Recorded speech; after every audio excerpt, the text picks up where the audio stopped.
we did some crazy spring break, like really just MTV kind of iconic shows. I did a New Year's in Times Square to go produce Ludacris on the top of the ABC building.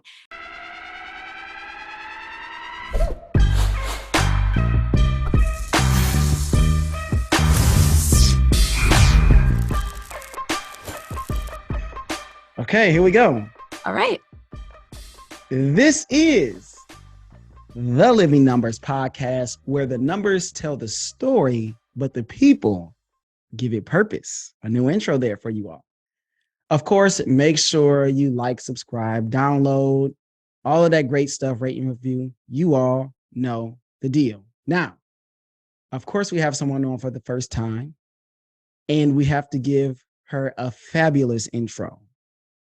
All right. Hailing from Red Bank, New Jersey, she earned her bachelor's in communications from Elon University, the Phoenixes. I don't know what the plural is of that. She worked TV production for 16 years on a few networks that you may have heard of: Viacom, E, TV Guide, A&E, and TLC. After a come to Jesus moment in high heels, she pivoted to shaping her new life as an entrepreneur, opening Snapology in Mama, more on that later, becoming creator and host of the Second Act Success podcast, certified career coach, and her greatest work as mom of two boys. She believes each person has many levels of brilliance, but we all have to answer the question, what's next for me? Hydration champion, great question asker, and positive thinker, I present the Shannon Russell. Say hello to the people. Hi, everybody. Hi, Tony. Thank you for having me. I'm so excited. I'm excited too. People will be able to see if they subscribe all of the wonderful conversations we had before and after. Mm-hmm. But we just kicked it around. This is going to be a great episode. So our first number is 5 years, because that is the average lifespan of a restaurant or a diner. And your grandfather actually had a diner where you spent a lot of time, and he had such a huge impact on you. So what I want you to do is, I want you to tell us some of the characteristics that he had, and maybe a fun story about being at the diner, being around your grandfather. Take us back to those childhood moments. Oh, you're going to make me cry. They were so amazing. So he opened a little diner luncheonette in our local golf course. And I think I was about 13 or 14, probably not even old enough to work. But my cousins and I would go and help him out there, especially over the summers. He was known for it's a very Jersey thing, but his pork roll, egg and cheese, Taylor ham, egg and cheese, is what he would make for the golfers, give a cup of coffee.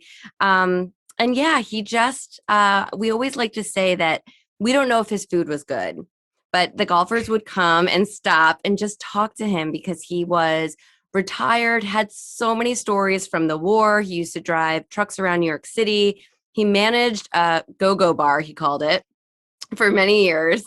Like he just had a crazy life. So people just came to talk to him about his stories. And it was fun to just watch him interact while I was cleaning or getting things together and getting orders. He just was a people person, and it was just amazing to watch him talk because I adored him. But now I was able to see all of these strangers adoring him too. So it was cool to see that angle of my grandpa. Do you remember anyone specifically that would just come in all the time? Any of those kind of stories that they would bat around? I know you're probably eavesdropping. That's what I would have been doing. Yes, for sure. Really, it was just them coming in, and I don't even know. It wasn't anyone. I wish I could say that there was like a celebrity or someone who came in, but it was just all of these guys that were his age, kind of his peers. And my grandfather, not that he wasn't in good health, but he wasn't the guy who was going to be out there golfing. He was more of just behind the counter. But these guys would come in and they would tell him about their day, and he would listen, or he would tell stories. And the funny thing actually is that my family would often say that he made up his stories. But I always believed his stories. Like he told a story about jumping out of a plane during the war, the Korean War. and he broke both of his ankles. And he would just tell these stories, and these guys would just eat it up. And that was just the most incredible part, is just kind of, I don't know if he even worked. I don't think he charged the guys. It was just kind of this space for them to come that he created that was just inspirational to watch. Do you feel like he kind of handed some of that to you? Do you feel like some of that kind of, are you a people person like that? Are you just inviting, or you have people always wanting to talk to you? I'm 1,000% a people person. I can talk to anyone, and I do. And so, yeah, I think I probably got a lot of that from him. I have a lot of outgoing people in my family, but I'd say him and my father for sure are complete. Like, my dad will start up a conversation with the gas attendant or the toll guy on the highway. Like, that's just how he is too. Um, so, yeah, but I don't think at that time I knew I wanted to be an entrepreneur. I was dead set on Mhm. going into television, which is where I went first. And it was later in life when I did become an entrepreneur that I looked back and really realized how much I soaked in from that experience of working there with him to bring to me. And I wish he was around to see that I did that and to see that I followed in his Right. footsteps in that way. What are some things that you soaked up, like about being an entrepreneur, that you looked at later on, like, oh, huh, like I did kind of learn this from my grandfather, maybe from either watching it or something that he specifically taught you directly?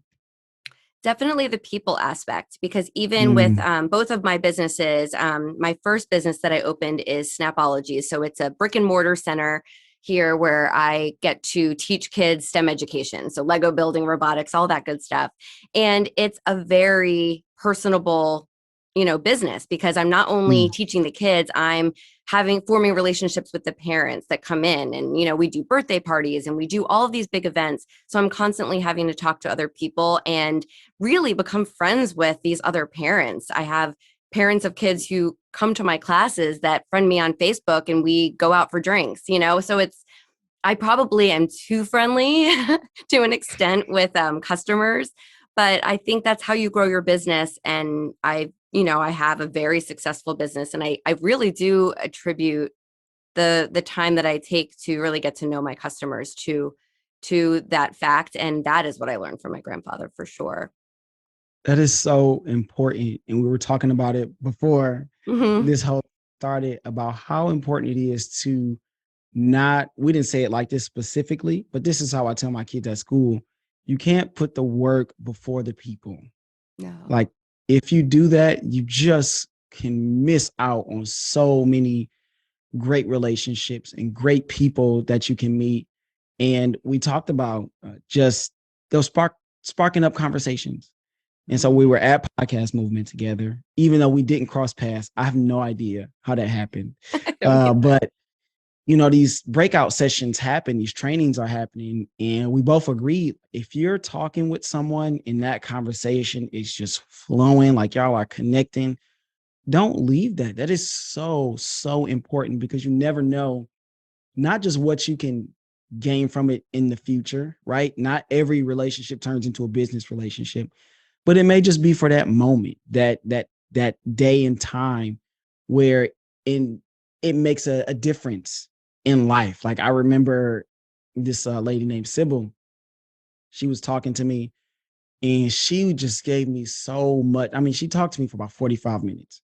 She didn't have to. She's been podcasting for years and years. She's got tons of stuff that she has going on. She didn't have to take her time out to talk to me, but I was just friendly and I connected, and this lady poured into me, right? She didn't know me from Adam, but when you just take the time to nourish those relationships and take advantage of those connections in the best way, you just never know, like, what can come through those in life.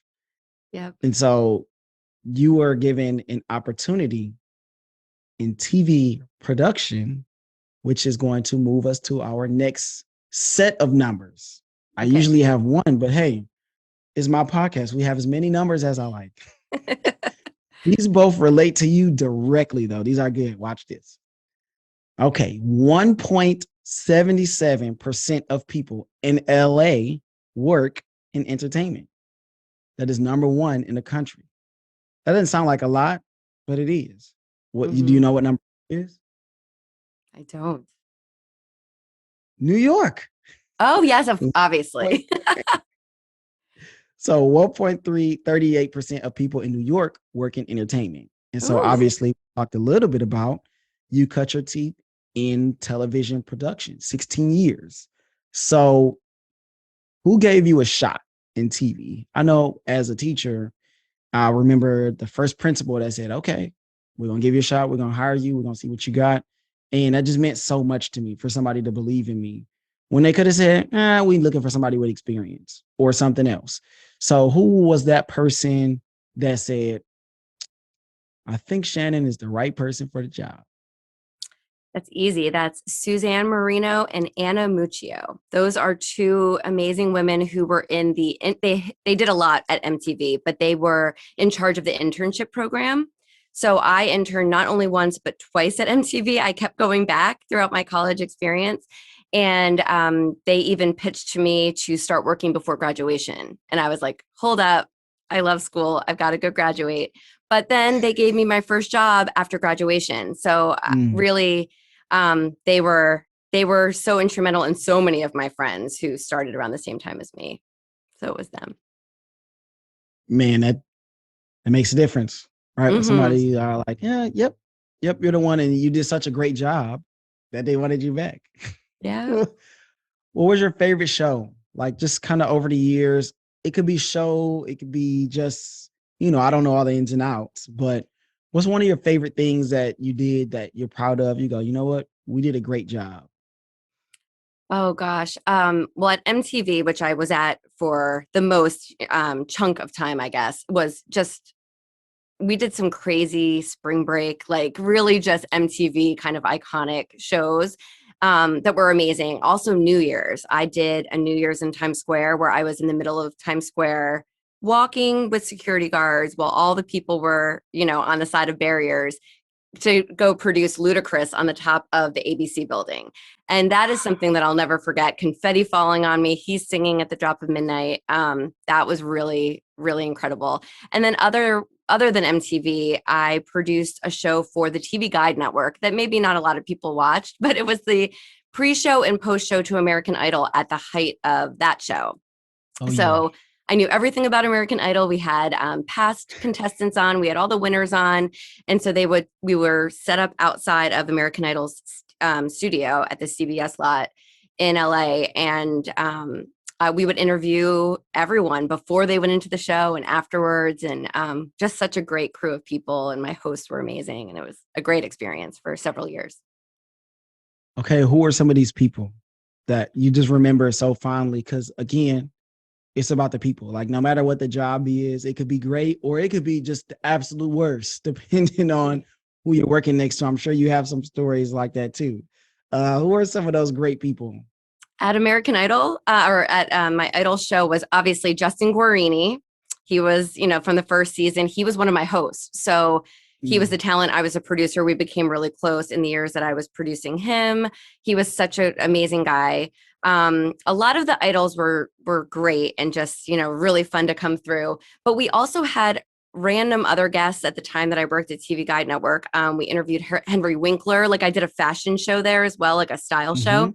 Henry Winkler is still one of the nicest people I've ever had the chance to meet.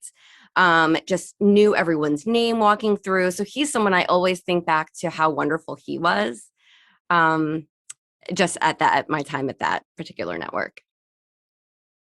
Do you have any stories of people who were just the worst? No, I'm just playing. Don't say those I will not names. say those. what what are some things that are difficult about being a TV producer? Like things that people like myself wouldn't know.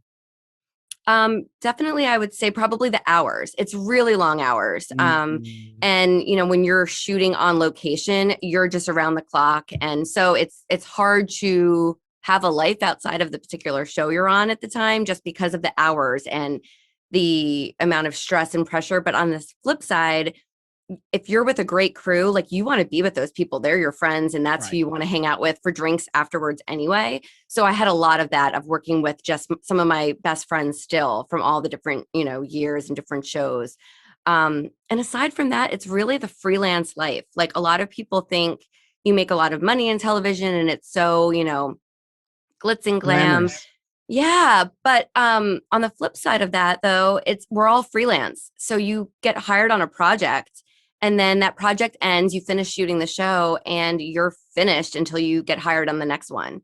So there can Mm, sometimes, for people, if you don't have a really great network of contacts, you could be off for another 6 months. So it's a matter of like really kind of budgeting, and you don't get that stability, and there's no benefits. So you're really just, you're kind of struggling. You're like a struggling actor, but you're on the production side of it. It's just a lot of back wow. and forth freelance. And just listening to your story, I would think that that's kind of, I think that people would think that that's more of the stable positions, like things that are behind the camera. But clearly, I am wrong. It also reminded me of when I used to work in oil and gas. And again, it is almost the same exact setup where you get hired. A project could be for 6 weeks, it could be 6 months, it could be for 6 years. And you go to work. There are no benefits unless you kind of set it up on your own, or unless you get hired by a specific company to work for them all the time. But Right. a lot of times it just doesn't happen that way. And you're just kind of freelance. And if you don't make any connections, again, it always comes back to the people. If you don't have any Mhm. connections, you have no idea when that next job is. Now you work with multiple companies simultaneously. So you may get a call from company X and they'll go, hey, we got a project coming up in a month. Can you go? And then you may get a call from company Z and they go, we got a project coming up in 2 weeks. Right. So just based on your experience, your credentials, what certifications you have, Mhm. you could stay pretty busy. You can make a lot of money, especially in safety, which is what I did and what my dad does. And you could be on the lower end of the totem pole where it's like, oh man, this stinks. Do I just need to get another job? Like, do I need to Yeah. start doing something different? And I think that brings us to a great place here where we've talked about the TV production side and how awesome that was and how many great people you met. But I think there comes a time in life where things start to shift and you don't want to trade time for money anymore. And if you do, you want to get paid top dollar and you don't want to do it all the time. So that brings us to our next number, which is 17 million. That is the price for the most expensive high heel in the world. $17 million. And I think you know where I'm going with this. Uh-huh. The Passion Diamond Shoe. It is made by Passion Jewelers in Dubai and is made out of gold, diamond, leather, and silk. And it takes 9 months to make. I was like, this is out of control. This is just people with money to burn. Yeah. That's they're not us. That's not not us at all. But I looked up this number because I listened to you tell this story on another podcast, and I thought this is a great story. I need her to tell it here. So you have a come to Jesus moment in high heels on a subway where you feel like, okay, life has to change. So please, Shannon, tell us the story. Sure. So I started my career in New York City and then I moved to Los Angeles and I had my first son. And then we moved back to the East Coast and I continued to work in New York City. And it was during that time that I became pregnant with my second son. So now I had an almost 3-year-old and then I was pregnant and I was commuting for it was probably about 2 hours, back door to door, if you will, from my house in New Mm-hmm. Jersey to Manhattan for my job. And I was in my heels and I was on the subway and I just realized that, okay, I have to rush to take the subway to the bus, to the car, to the daycare to pick up my son because he's not feeling well. Or I can go interview Carrie Underwood.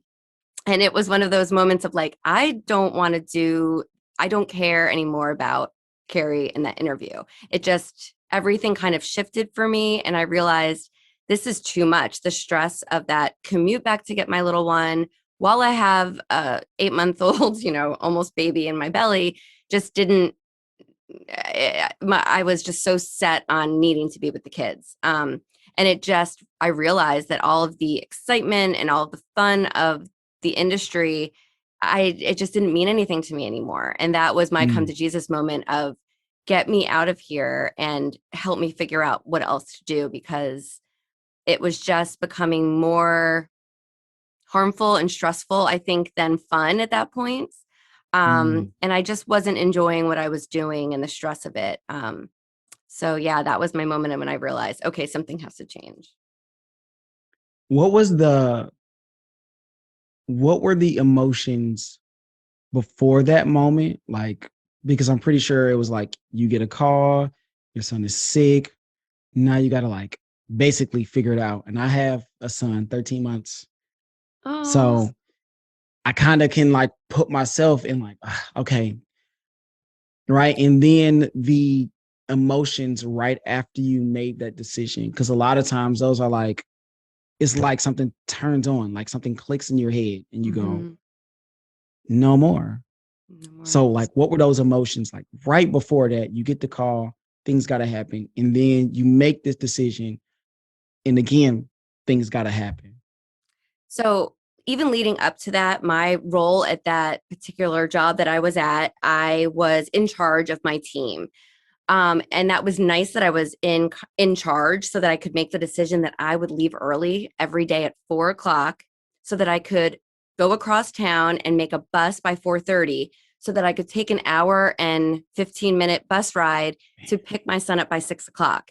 It was the guilt every single day of having to duck out on my team that was going to work until 6 or 7 at night. Even though I was going to be working on my phone on the bus and working when I got home, it still was that guilt of, Mm, bye, I'm leaving. I'm the only one that has a child. And, it probably felt unfair to them, even though they never said that to me. So it was always that stress leading up to it. And then that moment when I found out that he was sick, I had my parents who were a 30-minute drive, and here I'm like almost a 2-hour drive to him. And I believe so on that particular day, my dad went and got him, or my mom went and got him. But it was just the idea that I couldn't be there for my son and that I was having to almost mm, choose sides. I don't know if you've ever felt that way. Like you're just kind of like, okay, well, what do you choose? And it was just that stress the whole time of getting there, getting home, making sure he felt okay. And shortly after that, I went out on my maternity leave to have my second son. And another like kind of epiphany happened when I got a phone call. I still know where I was, pushing the stroller, and my other son was walking alongside of me. And I got a phone call from my friend who was one of my bosses. And she said, our show was canceled. And I said, all right. And normal Shannon would have said, okay, well, pick up the phone and call someone else and try to figure out what show to jump on next. And I was just like, no, that was the sign from God that, okay, like this is it. And it almost was like a weight lifted that I didn't have to make that mm. decision. But then a different kind of emotion came of like, okay, what do I do? And I have to contribute to my family and, all those other emotions when you're changing careers. But yeah, it was a help. It was a help that it was canceled at least. So I didn't have to Yeah, make that decision on my own. right. It just really forced you to go, okay, if I want to do this, like, here we go. I'm in it. Now is the time. Let's roll. Yep, exactly. The decision was And made for me, if you will. yeah. I mean, but you could have easily got on the phone after working so long. Yeah. And I'm pretty sure you could have got on another show or got at another network Mhm. and continue to get on the wheel and Yeah. keep running and try to figure it out. I'm sure you're so resourceful that you would have been able to do that, but there was a change. Yep. There was a change, and I'm going through that right now. Because as a teacher, and it's Right. well documented how much teachers work and add coaching to sports, having a club, and then just kind of wanting to be involved, wanting to be around. I'm just that kind of person where Yeah. if something's happening, like, hey, what's up? I want to see, I want to be a part, I want to enjoy the experience because my high school experience wasn't that great. So I almost feel like I'm kind of living some of this stuff because I didn't get to do it when I was in school. I didn't have the wherewithal to say, you know what, theater is actually pretty cool. I like theater. Mm-hmm. Why not just go to some of these plays? And I do now, but it's different because it's a job now. And I do have a wife. I do have a son. So you come into this realization where you go, I don't know, man. I enjoy this stuff. And you loved your job. I remember hearing you say it, man. It was awesome. You talk about all the great peoples, all the great stuff that you've done that you were proud of. But at some point you go, I can't do this anymore. Even though I love it, even though it's great, Yeah. I can't do it anymore. And so like for me, and I don't know who's going to be listening, but you just got to kind of start to make some decisions. So like what were a couple of things that you had to do to kind of put yourself in position to transition from running this TV production lifestyle to now, I don't know what's next. I don't know what it is, but I know it's going to be different. Well, my husband is a television producer as well. So if you think about it, we both don't have benefits. We're both in the freelance world. So for me, he might be making good money, but I still couldn't rely on that. So staying Mhm. at home wasn't really an option. So I started thinking like, okay, well, I just cannot do that commute to Manhattan anymore. So what can I do that I can be closer and more easily available to the kids? And Yeah. actually I always I've been saying that I did a couple things wrong. And that's why I coach people now so that I can kind of stop them from doing what I did. I jumped into a graduate school program and started deciding I wanted to be a teacher, Tony. And I was like, okay, well, I'm going to go get my master's in education. And I had friends who were teachers who told me it's not a good time. You're shaking your head. But I was like, oh, I can do this. I can do anything I put my mind to. I'm going to do it. So put all this money into this program, got pretty far along to the point where they said, okay, well, now you're ready to go in and do your student teaching, which meant in Ooh. the meantime, I just took a random 9 to 5 job that I absolutely hated so much, but so much. It was just not me at all. And I just needed to get out of there. But I was doing classes at night and I was like, well, I would love to quit this 9 to 5 job, but I need money. And now I'm going to student teach and not make any money and pay for daycare. It just, there was a lot of things that just weren't Oh, happening. daycare. Oh, yeah, daycare. Gosh. And then, so one day, actually, I can actually picture where I was sitting in my car. It was like outside of Subway sandwich shop. And I was having lunch trying to get away from the 9 to 5 job. And I was listening to one of my favorite podcast hosts, Marie Forleo. And she had like this little free webinar that you could listen to about, being an entrepreneur and like going for it. And just that was another kind of come to Jesus moment where I said, all right, maybe I can do this. And I started Mm. researching like, okay, I like being in charge of things. That's what I'm used to from production, kind of like making a script, really just being in charge of a production. And Yeah. then I really think I love education and, raising my boys at the time, I was like starting to see them like building with Legos and kind of just really getting into the zone of creating things. And I was like, I'm going to start a company that teaches STEM education. And I did all this research. And that's when I came across the franchise I ended up buying, Snapology. Um, and, I was talking with my husband, like, I think I'm going to stop the graduate school program. And I think I want to open this business. And of course, he was like, whoa, whoa, whoa, this is like crazy. You're jumping from one thing to the next. Like, what's going on? And he came with me. We met with the CEOs that was out in Pittsburgh. And I was like, this is it. Like something was just telling me, like, you've got to Mm. try. And it was the best decision I ever made because I learned so much. I was able to use all of my skills from the past. And it was the best kind of let's jump into something else crazy and see if it works. Let's roll the dice. And that actually Yeah. brings us to our next number because I do want you to talk about Snapology and how that works. And just as you were talking, I was thinking like being a teacher is kind of a production, right? You have to plan Yeah. everything out beforehand. You got your schedule for each day. You got like units. So, that's kind of like Yeah. a beginning, middle, end of a movie, writing a script, that kind of thing. Uh, the hard part is that you can't like control everybody and what they do and say Right. in class. True. That's the hard part. But our next number here is $286,000. And I found this because the USDA did a study, and it says to raise two children from birth to 17 costs about $286,000. Yes, I know. I know. You got your hands on your head. I am Don't tell me. literally feeling the same way because I only got one, and hopefully a second will come at some point. Shout out to my wife. Yes. Um, but you had to make some transitions, right? And so talk about like what was the next steps once you decided, all right, snapology is it, and I'm starting this business. I'm leaving graduate school. What happens next? Well, I'm paying off the graduate school, even though I didn't finish, which is like, everybody's story. But actually, I think that, yeah.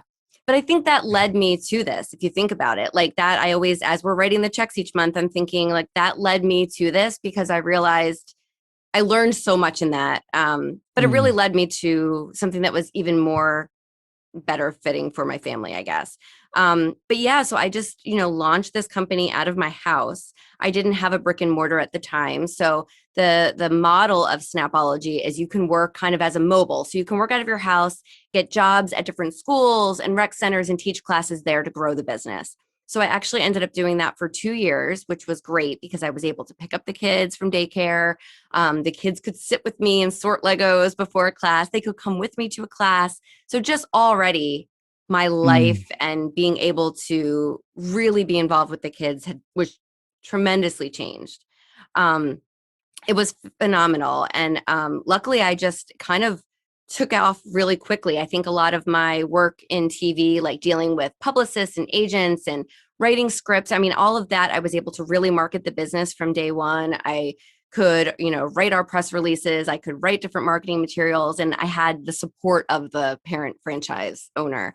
So it really took off quickly, and that was great. And then I ended up opening a brick and mortar actual center, a STEM center, and that was 2 years in, and that was just even more wonderful because you know what? If my kids get sick, they can come with me here. Like I could still keep working and bringing money into my family, and we just grew so much exponentially more with the center itself.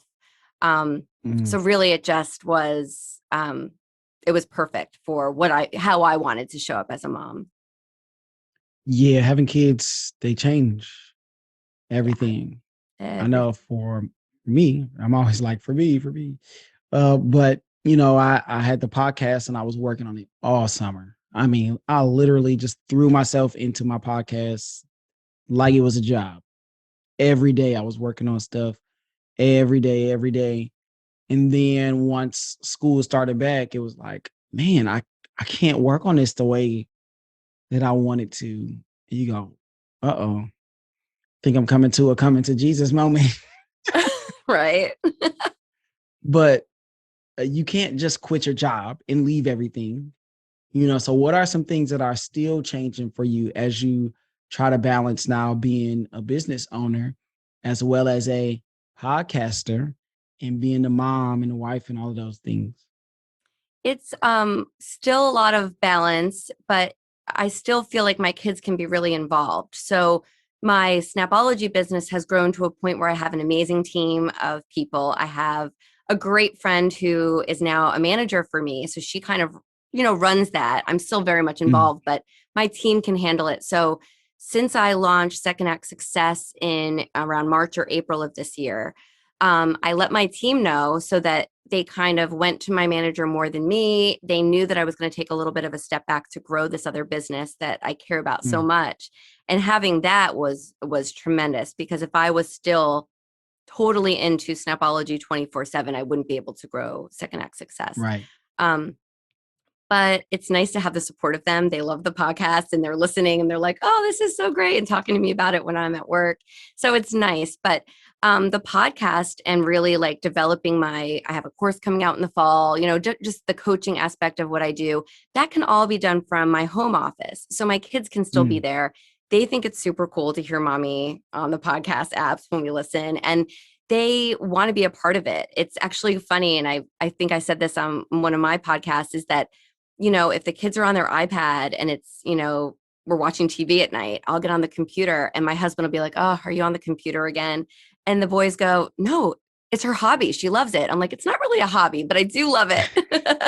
but like they know that it's fun for me. And I think that's important to kind of show our kids that we like work, that we're happy with what we do so that they don't grow up dreading going to work. And Right. I feel like I'm trying to really involve my kids as much as possible in both businesses. So how'd you start the podcast? How did that happen? So I just knew I've been obsessed with podcasts for years. And that was kind of the reason, listening to all these different entrepreneur podcasts when I opened Snapology, I just kind of was listening to them and I'm like, there's something that I think maybe I could do this. I don't know. Mm-hmm. And I started having a lot of friends ask me, like, how did you go from TV to owning a children's business? Like, how did you do that? Even customers of mine at Snapology would say, like, "Oh, what grade did you teach?" Which I take as such a compliment. And I'm like, "No, I'm not a teacher. I was a television producer." So I started realizing that a lot of people want to change and they just don't know how. And so I Mm, started helping friends and acquaintances kind of figure out their second act and their next move. And I was like, I think that this could actually be helpful to get this idea out to more people. And so I worked on the idea of the podcast for a while and took a course to kind of help me figure out how to do it. And I launched it in April. I think it was end of March, early April. Yeah. And it's been amazing. Like meeting people like yourself and just, getting to really hear other people's stories. I'm mm, going to start doing some more solo podcasts, but I've mainly been doing just guest interviews to have people tell their stories and the hopes that it inspires others. Um, so I record at my Snapology office, which is where I am right now. I have it half decked out for a podcast, but this is where I record. Again, my kids can come, they can wait outside if I need them to. It's just been really fun to be able to dive in and get this going at the same time, because obviously, as you know, podcasts take a long time to become something that you can monetize. So luckily I have my other business that can contribute to my family financially while I grow this business. So yeah, it's what's been your favorite part so far? talking to people. Like Tony, you and I talked for like 20 minutes before we started recording. Like I just feel like meeting people and then really truly like feeling like you have a friendship that you can continue. And I don't know about you, but like I've had guests on my podcast or I've guested on other podcasts where, we live in different countries, but we're supportive on social and checking in all the time. And, I have a great friend that I met who guested on my podcast that lives in England and we talk almost every day. And so it's Wow. cool to just, and now these people are not only friends, but you can go to them and say, "Hey, can you help me with this?" Or like I can go to you, Tony, and be like, "Did you do this for your podcast? I have a question for you." Like that part is really, yeah, it's like a community I feel like that we're a part of that is so special. Don't you think? I 100% agree because what happens is it starts off a lot of times as a passion project. So just like you, it was like, man, I want to help people. This is kind of cool. I think I can do it. I think I can do a good job. And then you start to kind of do your research. Like, okay, you don't really take, it doesn't take that much to start. The point Right. of entry is very low. It's very easy to start a podcast. Yeah. And there's so many free hosting websites that can help you get your stuff out there and all that kind of great stuff. Graphics, I mean, you could do stuff on Canva, but it takes a lot of work to do it well and to maintain it and have consistency, which everybody will tell you. So once you start to do all this work, you like, man, I need to get paid for all the work I'm doing. Yeah. I need to, Absolutely. to see how that's possible because clearly, like we know people are getting paid, but you have to kind of see how that is going to work for you. So I think you're probably going through the same thing, just Yeah. like I am, where you go, man, I think I'm doing something pretty special. I'm meeting a lot of great people. Feel like I'm offering something of value. So Hmm. now, how do I take it to the next level? Like, how do I market it?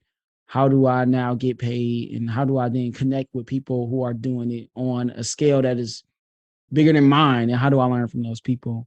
Which is something that we both went to like podcast movement for. We were both there last week. And I know this is not like in the notes, but as we talk about this, maybe what are some of your like 2 takeaways that you got from last week? Well, definitely the video part, to really show up on video, both on your podcast and on social. Like I'm a behind the scenes producer person. So for me to, turn the camera around and do little TikToks is not really my Yeah. style. But I really realized that I have to, because people want to get to know the voice behind the podcast that they love, right?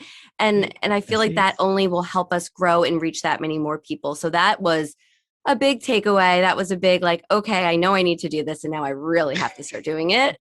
Um, and really just like you kind of said about, people that are kind of on the, level above us that you can look up to. And I think kind of studying what they're doing and taking notes and really working towards that goal. Like, what is your next 3-month goal for the podcast? Because we could sit here and have conversations every single week with someone, but to make it to that next level where we are Mm. getting paid for our time, because it is hours. People don't realize how long it takes to produce a podcast, edit a podcast, promote a podcast. So I think that's another thing of just kind of, I know people to watch and Mm. kind of give myself those mini goals to try to reach throughout the next year. But already, Tony, you and I are showing up, and we are of the small percentage that are consistent and really putting out the content. So I think we've already surpassed a hurdle that a lot of people don't.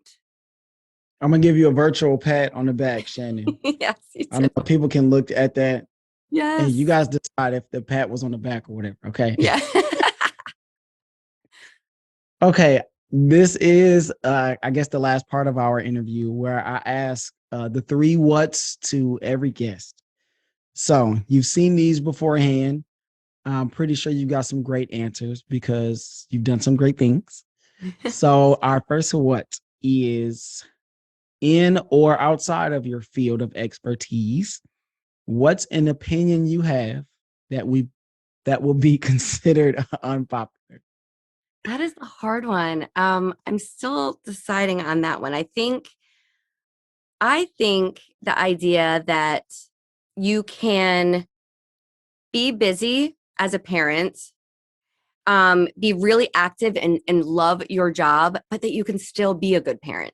Sometimes I Mm. feel like people think you need to be 1,000% in your child's face at all times and at every single Mm. thing.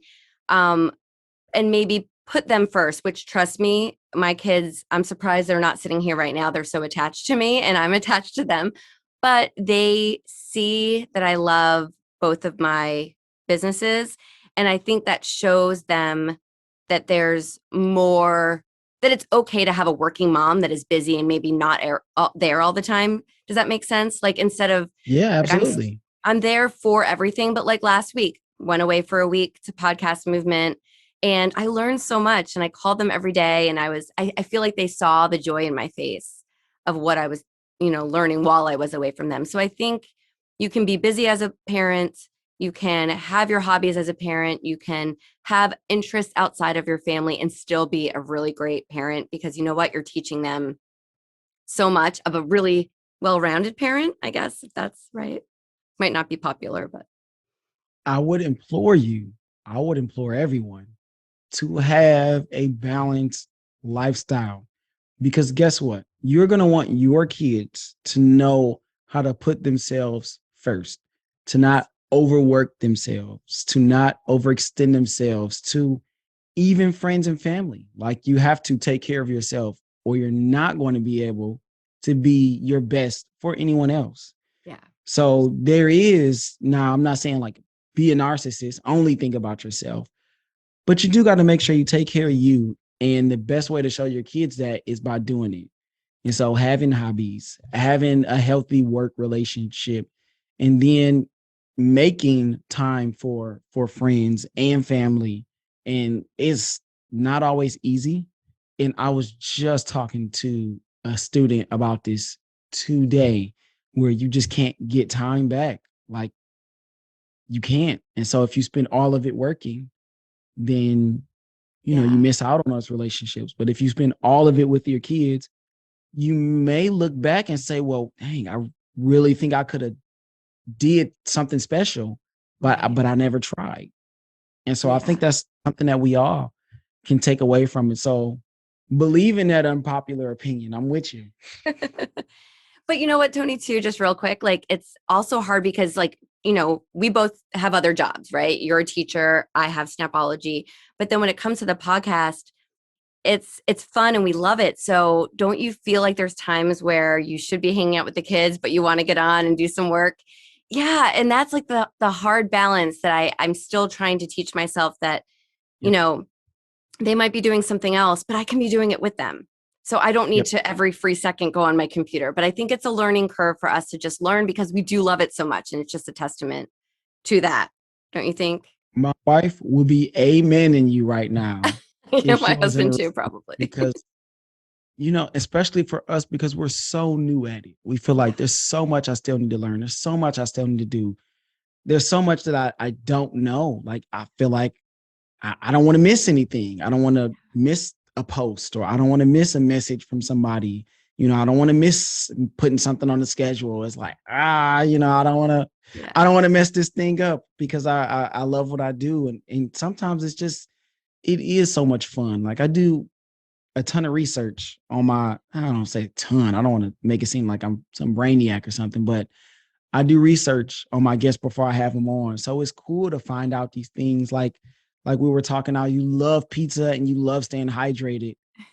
I am the same exact way. I love pizza and I've got my water, see, everywhere we go.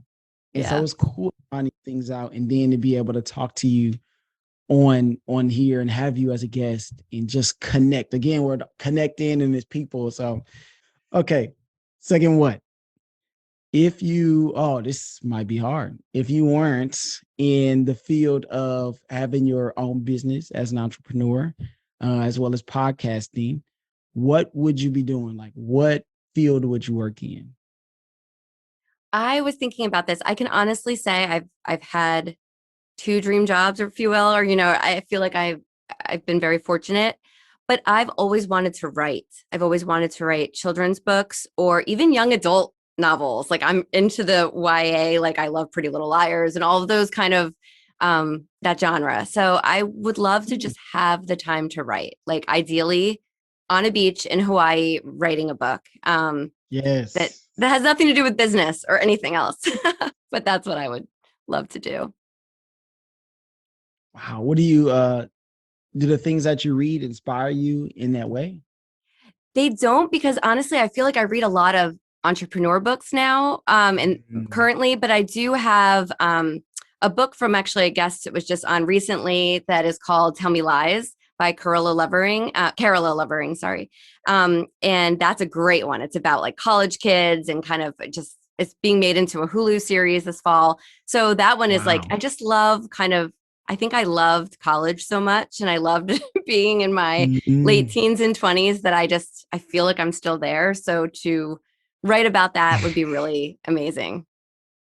Bring me back. I only do it for pleasure, honestly. Like some Yes. people do not subscribe to that thought. They're like, oh no, you got to continue to feed your mind with a thing that you want to do and whatever.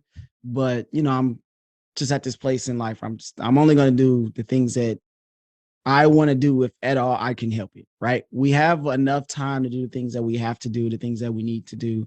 If I'm going to read, guess what? I'm picking up some sci-fi and that's what it's going to be. So Yeah, I have to yeah, I keep can I have to definitely do that more understand. because we have such a little time too. So like when that time Mhm. comes to sit with a book, it should be something fun and mindless in a sense. I'm with you. Absolutely. Okay. Now to our last what? And I'm sure this is going to be a great one, just like everything else has been. What advice would you give to someone in high school? So if I were to take this back to my classroom on next week, what would you say to those kids 14 to 18, 19 ish? I would say don't worry. High school doesn't mean anything in the long run, but work hard, make friends, connect with people, and know that you are going to be successful down the road. Like, don't sweat the small stuff and just know that it will all work out if you work hard, network and make friends, and think about what you want to do and follow your heart. Don't do a job because you think it pays well or follow somebody else's dreams, but, go for what you want to do. And nowadays, and I'm sure you tell your students this is not our parents' generation where you have to pick one career and stick with it till retirement. And that's what I try to talk about on my podcast quite often, is that you can have multiple careers. And I think kids need to think about that. Like, what are your interests? And go for all of them, right? Go for it. Go for it. Don't just pigeonhole yourself into one thing. This is all I can do. I have to go to college and this, I got to figure it out all today. Right. It's like, take a breath. Yeah. It's not the end of the world. These things are important, but they're not always urgent. You don't have to have life figured out at 18 or 19 or 20 or 22 or 25. No. No. And it can change at any time, because so many times people start with something and they go, like, I'm talking to a lot of clients now that are graduating from college with a degree that they want nothing to do with. And they're like, well, what do I do now? So you know what? Let's pivot. What else did you like? Were you in theater in high school? Like, what else do you love? And go for it. And I'm teaching my kids. I just had my 10-year-old. He's wanted to be a veterinarian since he could talk. And he's now taking acting classes and theater classes. And he said, I want to be an actor. And I was like, okay, well, mommy and daddy came from that world. And I'm not sure how I feel about that, but whatever you want to do, but you can do both. So I'm like, you can still go down the path of taking your classes and getting into theater. And you can also go down the path to work with animals. So you can do both. And I think teaching kids at a young age that that's a possibility is only going to benefit them when they're in their 20s. Yep. Just be prepared for the work. Yeah. Just go after it, whatever it is. Go after it with everything you got until you come to the realization that either, okay, this is great, I'm on the right path, or I think I want to do something else, but yes, go after it. Go after it. Yep. Okay, now we've come to the place where we need you to tell all of our wonderful listeners where they can find you. Let's social media, your podcast, everything, the whole shebang. Sure. So Second Act Success, really everywhere. You can search it in anywhere you listen to your podcast, Apple, Spotify, anywhere. It's just Second Act Success. The website is great because it connects you to the podcast, to my social media. So that's secondactsuccess.co. And then on Instagram, we're Second Act Success. Facebook, I'm on there a lot. That's secondactsuccess.co on Facebook. And those are the main places. If you want to work with me or take my course, that's all on the website as well. And I'm trying to be more active on TikTok and all the other social platforms too. So I'm kind of all over. Yeah, tell me about it. Yeah. 2023 goals. Oh man, the social media. Well, here we are, right? We're going to keep going forward with everything we got. Yep. This is the Living Numbers Podcast. Your host, Tony Rambles, signing off for our wonderful guest who did a fabulous job. Shannon, that was great. We're all like first name basis and everything. Yes. I love it. Signing off. Make sure you guys like, subscribe, download, rate, review. Share this with someone who you think will enjoy it, which should be everybody. Thank you guys, and I will see you all in the next Ramble.